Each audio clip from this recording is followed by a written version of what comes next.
ఈ మధ్య కాలంలో చూస్తే వెయిట్ లాస్ ఎక్కడ చూసినా నేను అక్కడికి వెళ్ళాను 20 కేజీస్ తగ్గానంటారు, ఇక్కడికి వెళ్ళాను 1 month లో 20 కేజీస్ తగ్గానంటారు. నిజంగా వెయిట్ లాస్ అనేది అంత తక్కువ టైంలో తగ్గిపోతారా? తగ్గిపోతే దానివల్ల ఉండే కాంప్లికేషన్స్ కూడా ఉంటాయేమో కదా, లైక్ నార్మల్ వాటిలో. మీ హోమియోపతి రిలేటెడ్ వాటిల్లో వెయిట్ లాస్ కూడా సొల్యూషన్స్ ఉంటాయి. సో జనరల్ గా వెయిట్ లాస్ ఎలా అంటే, వెయిట్ లాస్ అనగానే మనకి న్యూటన్స్ థర్డ్ లా గుర్తు తెచ్చుకోవాలి. Each and every reaction is equal and opposite reaction. అంటే ఏంటంటే, మీరు ఎంత ఫాస్ట్ గా తగ్గుతారో అంత ఫాస్ట్ గా పెరుగుతారు.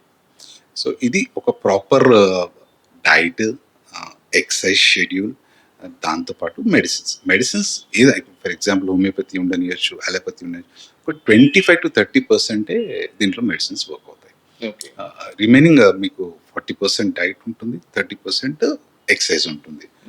సో మీకు మెటబాలిక్ రేట్ పెంచడానికి మెడిసిన్స్ పనిచేస్తుంది. మెటబాలిక్ రేట్ అంటే మీ క్యాలరీస్ బర్న్ చేయడానికి మెడిసిన్స్ హెల్ప్ చేస్తాయి. ఓకే, మీ దగ్గర వెయిట్ లాస్ కి ఉంటుంది ట్రీట్మెంట్, హోమియోపతిలో ట్రీట్మెంట్.